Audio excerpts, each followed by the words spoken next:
High, hello, আসসালামু আলাইকুম। আজকে আমরা মাইক্রোসফট ওয়ার্ডের টেক্সট এবং অন্যান্য বিষয়ের ফরম্যাটিং নিয়ে কাজ করব। আমরা আগেই একটা ফাইলে কিছু টেক্সট কপি করে রেখেছি। ডেসক্রিপশন থেকে এই ফাইলটা নিয়ে আপনারা প্র্যাকটিস করতে পারেন, নিজেরা কিছু টাইপ করে নিতে পারেন, অথবা লরেম ইপসম একটা ওয়েবসাইট, সেখান থেকে আপনারা টেক্সট ডাউনলোড করতে পারেন। লরেম ইপসমে কিছু ডামি টেক্সট দেওয়া থাকে, যেটা দিয়ে ওয়েবের কন্টেন্ট, ডামি কন্টেন্ট অথবা ওয়ার্ডে প্র্যাকটিস করার জন্য টেক্সট আমরা পেতে পারি। তো চলুন শুরু করি। যথারীতি আমরা স্টার্ট বাটনে ক্লিক করে মাইক্রোসফট ওয়ার্ড শুরু করব। স্টার্ট বাটনে ক্লিক করলে পপ আপ মেনু এসে ডাব্লিউ গ্রুপ থেকে আমরা ওয়ার্ড ক্লিক করলে আমাদের সামনে মাইক্রোসফট ওয়ার্ড শুরু হবে। এখানে ব্ল্যাঙ্ক ডকুমেন্টের অপশন থাকবে এবং প্রয়োজনে এখান থেকে আমরা আমাদের আগে তৈরি করে রাখা ফাইল খুলতে পারি, অথবা ওপেনে ক্লিক করে এখানেও রিসেন্ট ফাইল থাকবে, ফরম্যাটিং লরেম ইপসাম ডকুমেন্ট। এই ডকুমেন্টটা আমরা খুলে এটাতে আমরা কাজ করি। আগে ডকুমেন্টটা খুলি। এখন আমরা ফরম্যাটিংয়ে যাব, কিছু ফরম্যাটিং আমরা করি। তো লরেম ইপসাম এই কথাটা এখানে দেখে আসি কি ফরম্যাটিং আছে। এখানে দেখা যাচ্ছে যে এখানে ডলফিন প্লেন নামে একটা টেক্সটের ফন্ট আছে, আর এখানে 52.5 নামে একটা সাইজ আছে। এখান থেকে সাইজ সিলেক্ট করা যায় আর এখান থেকে করা যায় ফন্ট সিলেক্ট। তো এই লরেম ইপসাম সিম্পলভাবে আমাদের নিচের পেজে করা আছে। এইখানে লরেম ইপসাম ওইখানে আমরা দেখে আসছিলাম যে ডলফিন আমরা ডি গ্রুপের মধ্যে এখানে খুঁজে পাবো A B C D. D লিখতে পারতাম আমরা, তো আমি ওইভাবে না যে আমরা এখানে খুঁজে দেখি যে আছে কি। নাম ছিল হচ্ছে, আমরা ওই ফন্টটা আমাদের এখানে খুঁজে পাচ্ছি না, তো আমাদের ওই ফন্টেই করতে হবে এরকম কোনো কথা না। আমরা যে কোনো ফন্ট এখান থেকে চেঞ্জ করে ফেলতে পারি। যেমন আমরা এই যে জর্জিয়া, এটা আমরা সিলেক্ট করি, তাহলে এটা এখন জর্জিয়া ফন্টটা সিলেক্ট করি। জর্জিয়ার বদলে আমরা যদি আমরা টাইমস, আমরা টি, এখানে টি লিখি, আমরা টি লিখলে T T I Times New Roman, এটাকে আমরা সিলেক্ট করলাম, এন্টার দিয়ে দিলাম। এটা এখন টাইমস নিউ রোমান ফন্ট। বা এখান থেকে আমরা এটাকে আমরা এরিয়াল ফন্ট করতে পারি, এরিয়াল এরিয়াল এরিয়াল ব্ল্যাক বা এরিয়াল, এটাতে আলাদা একটা ফন্ট। যাই হোক, আমরা এখানে আমাদের অন্য গ্রুপের যে কোনো একটা ফন্ট বা যে কোনো একটু ডিফারেন্স টাইপের একটা ফন্ট এখান থেকে আমরা সিলেকশন করে ফেলি।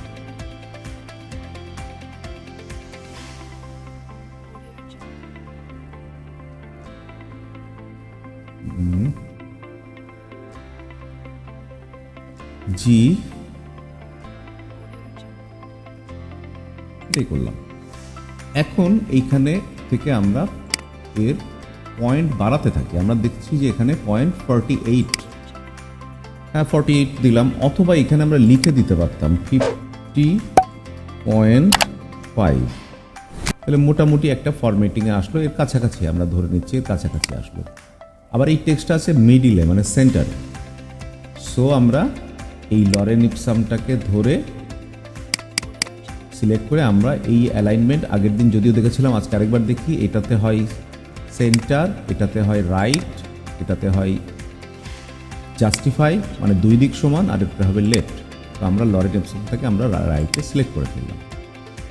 ওকে, এখন এটাকে আরেকটু মোটা অক্ষর করতে পারি আমরা। সেটা করার জন্য এই বি মানে হচ্ছে বোল্ড, বোল্ড করলে আরেকটু গাঢ় হয়ে দেখানো, এটা একটু গাঢ় হয়ে দেখানো।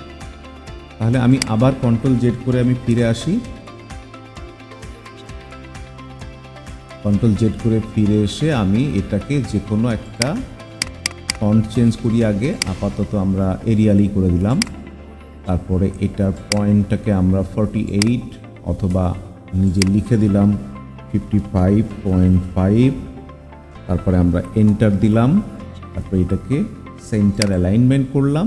তারপরে বি থেকে এখানে আমরা বোল্ড করে দিলাম।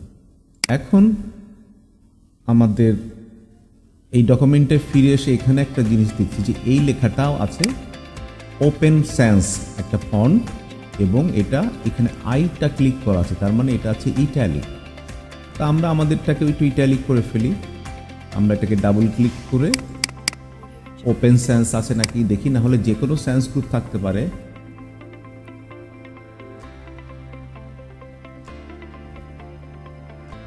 ওপেন সেন্স আছে, ওপেন সেন্সে আমরা ক্লিক করলাম এবং এইটা হচ্ছে ইটালিক, এটা থেকে আমরা ইটালিক করে দিলাম। যদি আমরা ইউ প্রেস করতাম তাহলে এখান থেকে আন্ডারলাইন হয়ে যেতে পারত, এরকম আন্ডারলাইন। আবার আন্ডারলাইনের পাশে একটা আমরা এখানে ড্রপ ডাউন দেখছি, এইখানে ক্লিক করলে কি ধরনের আন্ডারলাইন হবে সেগুলো সিলেক্ট করা যাবে, কি ধরনের আন্ডারলাইন হবে সেগুলো সিলেক্ট করা যাবে। আমরা আমাদের ইচ্ছে মতো আন্ডারলাইন দিতে পারি। যাই হোক, আমরা একটা সিম্পল একটা ডাবল আন্ডারলাইনই রাখলাম আমাদের ফরম্যাটিংয়ের জন্য। আর আমরা এটাকে আর বোল্ড করলাম না, আর ফন্টটাকে আমরা চেঞ্জ করলাম। আবার ফিরে আসি আমরা উপরেরটাই। এটা কি আছে, এটা হচ্ছে 9 পয়েন্টে আছে, এটাও ওপেন সেন্সে আছে এবং কোনো বোল্ড টোল্ড নাই। এটা ওপেন সেন্স ছিল, এটা ওপেন সেন্স। আমরা 9 পয়েন্ট তো এখন শিখেই গেছি, আমরা এটা করতে পারি। এটা সিলেক্ট করা অবস্থায় আমরা এখান থেকে এই 9 পয়েন্ট করে দিলাম, এখান থেকে আমরা ওপেন সেন্স আমরা পেয়ে যাবো, যে ওপেন সেন্স। ঠিক আছে, ওকে। এইখানে আমাদের একটা লাইন্স আছে, এই লাইন্সটাও আমাদের এখানে কপি করা আছে। যদি এই লাইন্সটাকে ধরে আমরা কিবোর্ড থেকে ডিলিট প্রেস করি তাহলে লাইন্সটা চলে গেল। এখন আমরা ইনসার্ট, এটা আমাদের আলাদা রিবন ইনসার্ট। এখান থেকে আমরা যদি শেপে ক্লিক করি, এইখানে আমরা একটা লাইন্স দেখতে পাচ্ছি, বা এখানে একটা লাইন্স দেখতে পাচ্ছি। এখান থেকে লাইনটা নিয়ে আমরা এভাবে ধরে শিফট ধরে এভাবে আমরা লাইন করতে পারবো। কন্ট্রোল এস, এখান থেকে আমরা লাইন সিলেক্ট করতে পারি। লাইন সিলেকশন করার পরে এখানে আমরা দেখতে পাচ্ছি যে এখানে শেপের কিছু বিষয় এখানে দেখা যাচ্ছে, যে এখানে ওয়েট, এই ওয়েটটা একটু 1 পয়েন্ট করে দিলাম। তারপরে শেপের এই ব্ল্যাক কালারটা বা এই রেড কালারটা ধরলে, এটা রেড হইতো, আমরা এটা ব্ল্যাক কালার ধরে ফেললাম। যাই হোক, আমরা আরেকটু আউটলাইনটা ওয়েটটাকে আরেকটু মোটা করে দিই, এরকম থাকে। মোটামুটি এটুকু করা গেল। এখন আমরা এখান উপরের লাইনে আমাদের যেভাবে ফরম্যাটিং করা আছে, আমরা হুবহু যেটা করবো তা না, আমাদের ফরম্যাটিংয়ের এই যে বিষয়গুলো সেখানে আর ব্যাপার। আমরা ড্রয়িংয়ের উপরে পরবর্তীতে বিস্তারিত ক্লাস করব, তখন ড্রয়িং সম্বন্ধে আরও জানবো। আপাতত আমরা ড্রয়িংয়ে যাচ্ছি না। আর আমাদের উপরের পেজে যেভাবে ফরম্যাটিংটা আছে, এভাবেই যে আমাদের ফরম্যাটিং করতে হবে এমন কোনো ব্যাপার না। আপাতত এটুকু করলাম। এখন আমরা আমাদের বাদবাকি টেক্সটগুলোর উপর আরও কিছু ফরম্যাটিং দেখে নিই। মূলত ফন্টের এইখানে অপশনে যে ফরম্যাটিংগুলো আছে, এই ফরম্যাটিংগুলো সম্বন্ধে আমরা কনসেপ্টটা নিয়ে নেব এখানে। যাই হোক, পরের যেটা লাইন্স, এটাকে একটু সিলেক্ট করলাম, করে আমরা ফন্ট ছোট বড় এখান থেকেও যেমন করতে পারি। এইটা দেখছি আমরা একটা উপর ঊর্ধ্বমুখী তীর আছে, এটাতে ক্লিক করতে থাকলে ফন্টটা বড় হবে, এটাতে ক্লিক করতে থাকলে ফন্টটা ছোট হবে। আমরা জাস্ট এই পর্যন্ত রাখলাম, রেখে এটাকে বোল্ড করে দিলাম। তাহলে বোল্ড, ইটালিক এবং আন্ডারলাইন, এই তিনটা বিষয় আমরা কনফার্ম আমরা জেনে গেছি। ফন্ট ছোট বড় করাও আমরা এখান থেকে জেনে গেলাম। আমরা এই লরেম ইপসাম এইটুকু কপি করলাম, এইটুকু জাস্ট সিলেক্ট করলাম, করে এটাকে বোল্ড করে দিলাম। এখন এইখানে একটা অপশন দেখছি আমরা, চেঞ্জ কেস। চেঞ্জ কেসে আমরা তাহলে এটাকে সিলেক্ট করি, এই লাইনসটাকে করে আমরা চেঞ্জ কেসে আসলে আমরা দেখব যেখানে একটা ড্রপ ডাউন আছে, এটা হচ্ছে সেন্টেন্স কেস। সেন্টেন্স কেসে এখন আছে, আমি এটাকে লোয়ার কেস করে দিই। লোয়ার কেস মানে সবই ছোট হাতের অক্ষর। তারপরে এসে যদি আমি সেন্টেন্স কেস করি তাহলে প্রতিটা ওয়ার্ড বড় হলো, ইজ বাদে। এই মানে একটা সেন্টেন্সের প্রথম অক্ষরটা বড় হলো। আচ্ছা, তারপরে আমরা আসি যে আপার কেস। আপার কেসে হবে কি, সমস্ত অক্ষর বড় হয়ে যাবে, সমস্ত অক্ষর বড় হয়ে যাবে। আবার আমরা আসি ক্যাপিটালাইজ ইচ কেস, তার মানে একটা সেন্টেন্সের মধ্যে প্রতিটা প্রথম অক্ষরটা বড় হবে। এখন সবগুলোই ছোট। এখন যদি আমরা এখানে এসে বলি ক্যাপিটালাইজ ইচ ওয়ার্ড, তাহলে প্রতিটা ওয়ার্ডের প্রথম অক্ষরটা বড়। মোটামুটি এখানে আমরা এটুকু সবই ক্লিয়ার হইলাম। টগল কেস মানে জিনিসটা উল্টা হয়ে যাবে, প্রথমটা ছোট হাতের, অন্যগুলো সব বড় হাতের। আবার যদি আমরা টগল কেস করি, আবার জিনিসটা উল্টা হয়ে যাবে। এভাবে যদি কিনা আমরা এই আবার লাইন্সটাকে ধরে আমরা এখান থেকে যে কোনো কালার চেঞ্জ করতে পারবো, আমরা এই টেক্সটের কালারটা চেঞ্জ করতে পারবো। আপাতত এইটা হতে পারে এরকম, অথবা এটা সিলেক্ট করে আমরা এরকম একটা ইয়েলো কালার নিতে পারি, অথবা এটা সিলেক্ট করে আমরা এখান থেকে আমরা গ্রিন কালার নিতে পারি, যে কোনো কালার নিতে পারি। আরও কালারের বহুত অপশান আছে, এগুলো নিয়ে আমরা পরবর্তীতে আরও ডিটেলস নিচের দিকে কথা বলবো। আপাতত আমরা এই অটোমেটিক টেক্সটটা সিলেক্ট করে রাখলাম। আর কি বাকি থাকলো এখানে, এই ফরম্যাটিংটা বাকি থাকলো, এটা পর একদম শেষে আসি। আমাদের এখানে এবিসি লিখে কেটে দেওয়ার একটা ইফেক্ট দেওয়া আছে। আমরা এটাকে সিলেক্ট করে এই এবিসি ইফেক্টটা যদি আমরা দিই, লিখে কেটে দেওয়া যে ইফেক্ট সেটা আসবে। আবার আমরা উঠিয়ে দিলাম।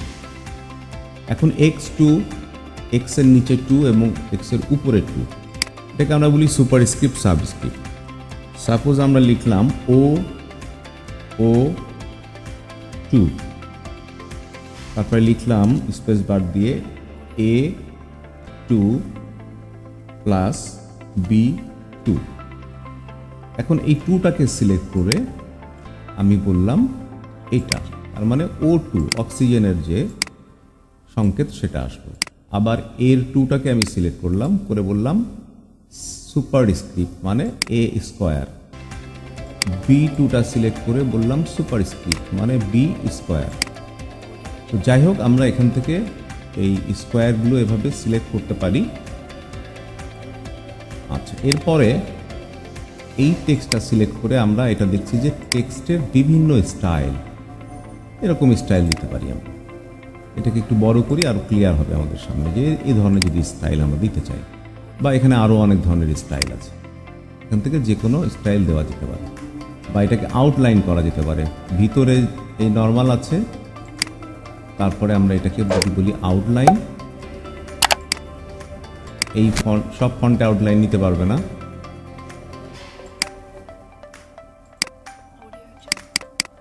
আচ্ছা, আউটলাইন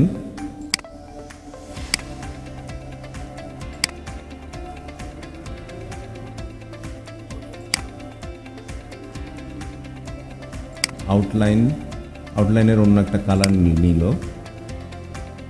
আচ্ছা, আউটলাইনটা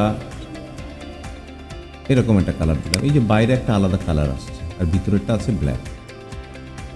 এখন যদি আমরা আউটলাইনের বাইরের কালারটাকে ব্ল্যাক দিই আর টেক্সটের কালারটাকে যদি আমরা হোয়াইট দিই, তাহলে এরকম হতে পারে। অথবা আমরা আউটলাইনে না যাই, আমরা আউটলাইনে গেলাম না, আমরা বললাম এটা নর্মাল করে নিই, আমরা বললাম যে শ্যাডো। তো যে পাশে একটা শ্যাডো আসছে, পাশে ডান পাশ বাম পাশ এরকম। বাকি অপশনগুলো আপনারা দেখে নিন এখান থেকে স্টাইলের। এখন এটাতে আমরা আবার ফিরে আসি আনডু করে। এটা হচ্ছে শেড দেওয়ার জন্য, মানে টেক্সটের কিছু অংশকে হাইলাইট করার জন্য। এটা যদি কিছু অংশ আমরা হাইলাইট করতে চাই, তাহলে এটা হচ্ছে হাইলাইট করার অপশন। ঠিক আছে, এখন আমাদের ফরম্যাটিংয়ের এই অংশটুকু আবার সিলেক্ট করলাম করে এইখানে যে লেখাটা দেখছি সেটা বলছে ক্লিয়ার অল ফরম্যাটিং। আমরা এই পর্যন্ত যে ফরম্যাটিংগুলো করে আসছিলাম সেগুলো ক্লিয়ার করে একেবারে নর্মাল টেক্সটে দিল, শুধু হাইলাইটটা রয়ে গেছে। হাইলাইটে গিয়ে আমরা বলে দিলাম নো কালার, এখানে আর হাইলাইটও থাকলো না। আশা করি আজকে ক্লাস বুঝতে অসুবিধা হয় নাই, আর ধীরে ধীরে করতে থাকুন, খুব সহজেই দেখবেন যে এমএস ওয়ার্ড শেষ হয়ে যাচ্ছে।